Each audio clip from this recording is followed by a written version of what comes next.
বিকাল হোক আর সন্ধ্যা হোক, ছোট হোক আর বড় হোক, সামনে যখন এই নাস্তাটি বানিয়ে দিবেন সবাই কিন্তু দেখে অনেক খুশি হয়ে যাবে আর খেয়ে তো সবাই মাশাল্লাহ বলবে। এতটাই মজা আর এতটাই টেস্টি আর যে আপনার কাছে রেসিপিও চাবে। তো যাই হোক, চলেন রেসিপিটা আপনাদের সাথে শেয়ার করি। এটা বানানো খুবই সহজ। আমি প্রথমে পাউরুটি নিয়েছি, পাউরুটির সাইড থেকে যে কালো অংশগুলো থাকে ওগুলো ভালো করে কেটে একটু কোনা কোনা করে কেটে নিয়েছি। এবার একটা কড়াইতে সয়াবিন তেল দিয়ে দিলাম, একটু বেশি করে দিয়ে একটু গরম হতে দিয়েছি। আর একটা কড়াইতে আমি এখানে 1 কাপ চিনি দিয়েছি, সাথে 1 কাপ পানি দিয়ে ভালো করে নাড়িয়ে চাড়িয়ে পানিটা যখন চিনিটা গলে এসেছে তখন এখানে 2টো এলাচ দিয়ে দিলাম।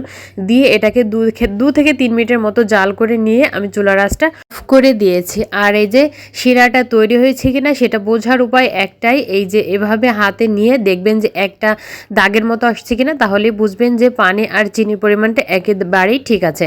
তো একটা সাইডে রেখে দিয়েছি আর তেলটা গরম হয়ে আসছে। আর আগের থেকে কেটে রাখা পাউরুটিগুলো এক এক করে আমি এই তেলের ভিতরে দিয়ে দেবো আর উল্টিয়ে পাল্টিয়ে সুন্দর একটি কালার আসা পর্যন্ত এটাকে ভেজে নিব। চুলার আঁচটা এ পর্যায়ে একটু মিডিয়ামে রাখবেন, তা না হলে কিন্তু পাউরুটিগুলো পুড়ে যাবে। তো এই যে দেখুন একটা সাইডে কিন্তু অনেক সুন্দর কালার চলে আসছে। তো আমি উল্টিয়ে দিলাম, উল্টিয়ে দিয়ে তারপর অন্য সাইডও আরও 1 মিনিটের মতো একটু ভেজে নিয়েছি। খুব দ্রুতই কিন্তু কালার চলে আসে, তো চুলার জালের উপরেই নির্ভর করে। তো গরম গরম আমি তেলের থেকে তুলেই এই শিরার ভিতরে দিয়ে দিলাম। শিরা কিংবা এই পাউরুটি যে কোনো একটা কিন্তু গরম হতে হবে, তা না হলে কিন্তু এই শিরাটা পাউরুটির ভিতরে খুব ভালোভাবে ঢুকবে না। নাড়িয়ে চাড়িয়ে এটাকে তুলে একটা সাইডে রেখে দিয়েছি।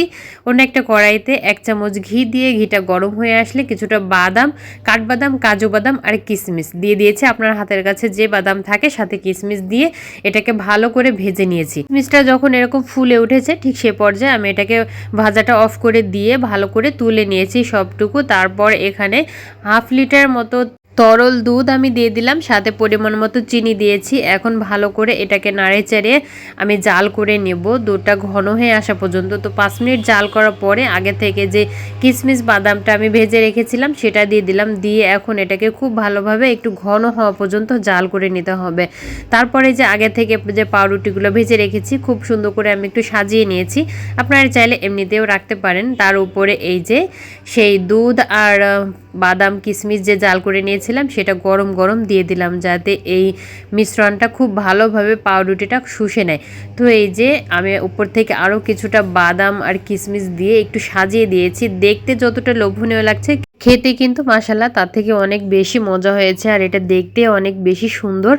তো এই রেসিপিটি বানানো অনেক সহজ, চাইলে কিন্তু আপনারা ট্রাই করতে পারেন। বাচ্চারা বা বড়রা সবাই কিন্তু অনেক খুশি হয়ে যাবে আর বানানোও অনেক সহজ।